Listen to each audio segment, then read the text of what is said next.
আসসালামু আলাইকুম। আজকে আপনাদেরকে এমন একটি তথ্য দিব যেটা শুনলে বা জানলে আপনি নিজেও অবাক হবেন। আপনি যদি ইউটিউবে কোরআন তেলাওয়াত শুনে থাকেন তাহলে এই ভিডিওটি আপনার জন্য সতর্কতামূলক। আপনি যদি ইউটিউবে কোরআন তেলাওয়াত শুনে থাকেন তাহলে আপনিও কালা জাদুর শিকার হতে পারেন, ব্ল্যাক ম্যাজিকের শিকার হতে পারেন। তাহলে এখন আপনি আমাকে বলতে পারেন যে ভাই এটার সত্যতা কতটুকু? এটাই মূলত আজকে আমি আপনাদেরকে বলার চেষ্টা করব। গত কিছুদিন আগে সারা আলী নামের একটি ইউটিউব চ্যানেলে বেশ কিছু কোরআন তেলাওয়াত আপলোড করা হয়। তার মধ্যে একটি কোরআন তেলাওয়াত প্রায় 5 ঘন্টার ছিল। ওই কোরআন তেলাওয়াতটি নিচে লেখা ছিল যে এই কোরআন তেলাওয়াত শুনলে আপনার নিশ্চিত ঘুম আসবে, এবং আমরা অনেকেই এই কাজটি করে থাকি। কোরআন তেলাওয়াত চালিয়ে দিয়ে ঘুমিয়ে যাই, বা আমাদের যখন ঘুম না আসে তখন আমরা এই কাজটি করি বা বাসায় চালিয়ে রাখি।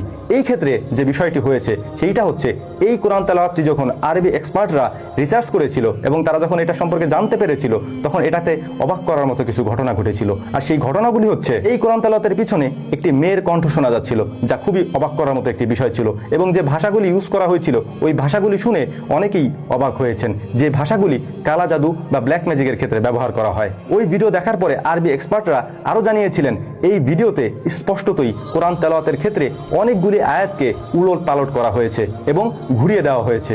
আর এক্ষেত্রে স্পষ্টতই এই ভিডিও যারা দেখবে তারা কালা জাদু বা ব্ল্যাক ম্যাজিকের শিকার হবেন। এখন অনেকেই প্রশ্ন করতে পারেন যে এরকমটা তো হতেই থাকবে, কারণ তারা তো থামবে না, এবং অনেক মুসলমানেরা আছেন যারা এটা শুনতে থাকবে, তারা এটা বুঝবে না। তাহলে তাদের করণীয় কি? আপনাদের উদ্দেশ্যে আমার একটা পরামর্শ থাকবে, আর সেইটা হচ্ছে, আপনি যদি পবিত্র কোরআন ইউটিউবে শুনে থাকেন তাহলে অবশ্যই এমন কোনো নির্দিষ্ট চ্যানেল থেকে শুনবেন যেখানে আপনি এটা নিশ্চিত হতে পারবেন যে তারা এরকমটা করবে না, বা মুসলমানদের কোনো চ্যানেল থেকে শুনতে পারেন, কারণ অনেক ফেক চ্যানেলই এখন তৈরি হবে এরকম কালা জাদু করার জন্য, ব্ল্যাক ম্যাজিক করার জন্য। আর এইটা এখন খুবই স্বাভাবিক একটা ব্যাপার হয়ে দাঁড়িয়েছে। আর এ কারণেই আপনি অসুস্থ হতে পারেন। আপনার উপর কি কি আসার পড়তে পারে এই সম্পর্কে আপনি নিজেও হয়তো কোনো ধারণা রাখছেন না। আপনি অসুস্থ হতে পারেন কোনো কারণ জানা ছাড়া। আপনি সুস্থতা অর্জন করতে পারছেন না, ডাক্তার দেখাচ্ছেন কিন্তু সুস্থ হচ্ছেন না, এইটার কারণেও হতে পারে। অতএব যারা ইউটিউবে কোরআন তেলাওয়াত শুনেন অবশ্যই যাচাই বাছাই করে এমন কোনো চ্যানেল থেকে শুনবেন যেখান থেকে আপনি স্পষ্ট হতে পারবেন যে এখানে তারা ভুল বলছে না। আর সব থেকে বড় পরামর্শ আপনাদের জন্য হচ্ছে, আপনি নিজে কোরআন পড়তে শিখুন,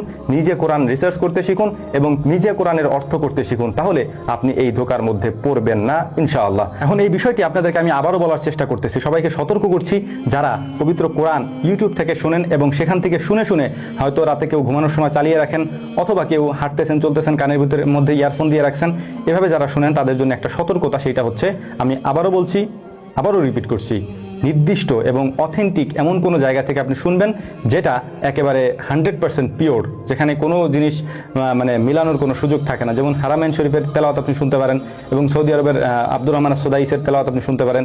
এবং অবশ্যই খেয়াল রাখবেন ব্যাকগ্রাউন্ডে যেন একেবারে ফ্রেশ থাকে, কোনো কিছু না থাকে।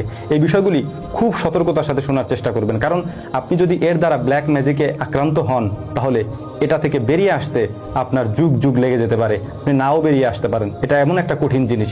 আশা করি এই বিষয়গুলি আল্লাহ তাআলা আমাদেরকে বোঝার তৌফিক দান করবেন, এবং এ ধরনের ফিতনা থেকে আল্লাহ তাআলা আমাদেরকে বেঁচে থাকার তৌফিক দান করবেন, এবং সবাইকে আল্লাহ তাআলা তার নিজ কুদরতের মাধ্যমে হেফাজত করবেন ইনশাআল্লাহ। এই বিষয়গুলি আল্লাহ তাআলা আমাদেরকে বোঝার তৌফিক দান করুন। ওয়া মা তৌফিকি ইল্লা বিল্লাহ, নাসরুম মিনাল্লাহি ফাতহুন কারীব, ওয়া আখিরু দাওয়ানা আনিল হামদুলিল্লাহি রাব্বিল আলামিন। আসসালামু আলাইকুম ওয়া রাহমাতুল্লাহি তাআলা ওয়া বারাকাতুহু।